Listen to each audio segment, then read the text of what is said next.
LPG की कथित किल्लत को लेकर संसद से सड़क तक सियासत तेज हो गई है। शुक्रवार को भी लोकसभा में जमकर हंगामा देखने को मिला।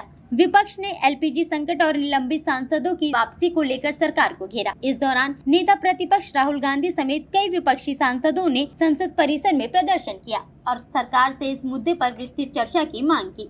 हंगामे के बीच लोकसभा अध्यक्ष ओम बिरला ने कड़ी नाराजगी जताते हुए कहा कि सदन की गरिमा बनाए रखना सभी सांसदों की जिम्मेदारी है। उन्होंने साफ कहा कि अगर कोई सांसद संसद की मेजों पर चढ़कर हंगामा करेगा तो कार्यवाही भी होगी। लगातार नारेबाजी के चलते लोकसभा की कार्यवाही पहले 12 बजे तक और फिर दोपहर 2 बजे तक स्थगित करनी पड़ी। इससे पहले विपक्षी दलों के सांसद ने संसद परिसर में प्रदर्शन किया।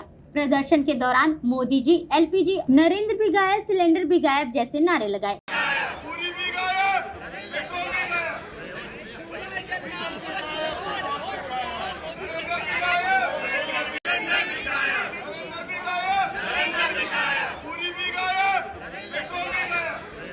इस विरोध प्रदर्शन में राहुल गांधी, प्रियंका गांधी वाड्रा समेत कई विपक्षी नेता शामिल हुए।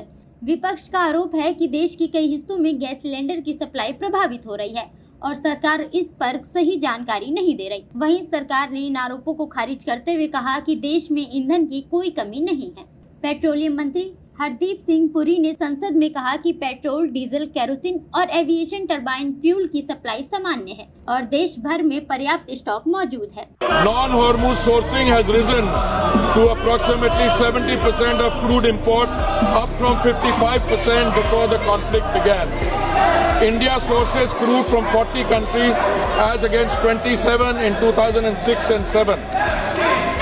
This structural diversification, built through sustained policy over successive years, has given us options that other nations find themselves without.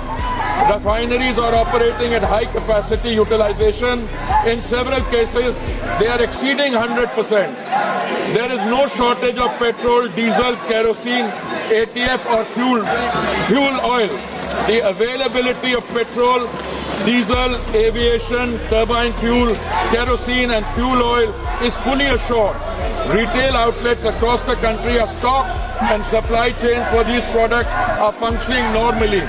Additional allocation of PDS kerosene has been issued to all the states. वहीं केंद्रीय वित्त मंत्री निर्मला सीतारमण ने भी विपक्ष के रवैये पर सवाल उठाते हुए कहा कि पश्चिम एशिया में चल रहे संघर्ष की वजह से वैश्विक स्तर पर चुनौतियां जरूर हैं, लेकिन सरकार हर स्थिति से निपटने के लिए तैयार है। उन्होंने विपक्ष से अपील की कि इस तरह के मुद्दों पर राजनीति करने के बजाय देश हित में सरकार के साथ खड़ा होना चाहिए। To allow India to respond to the global headwinds, such as the recent crisis, unanticipated supply chain disruptions, unexpected shocks to subsectors in Indian economy, and any other event that may have significant fiscal implications.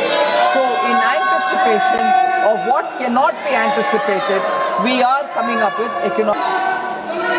Sir, it's an irony that even when I'm talking about how the government is preparing for ourselves to face any unexpected events, inclusive of supply chain disruption, inclusive of LPG, they're not willing to hear the reply. They want to have their own agenda. चलाओ, सड़क पर, सीढ़ियों पर बैठकर चाय पियो, मगर LPG के ऊपर चक्कर चलाओ। ये है हमारी ऑपोजिशन। हालांकि विपक्ष का कहना है कि कमर्शियल एलपीजी की कमी के कारण कई शहरों में होटल और रेस्टोरेंट प्रभावित हो रहे हैं। कांग्रेस सांसद शशि थरूर ने कहा कि अगर सिलेंडर आसानी से उपलब्ध नहीं होगा तो इसका असर आम लोगों और छोटे कारोबारों पर पड़ेगा। यानी एलपीजी संकट को लेकर सरकार और विपक्ष के बीच टकराव लगातार बढ़ता जा रहा है। विपक्ष इस मुद्दे पर संसद में विस्तृत चर्चा की मांग कर रहा है, जबकि सरकार का दावा है कि देश में ईंधन की कोई कमी नहीं है। अब देखना होगा कि आने वाले दिनों में यह सियासी टकराव किस दिशा में जाता है।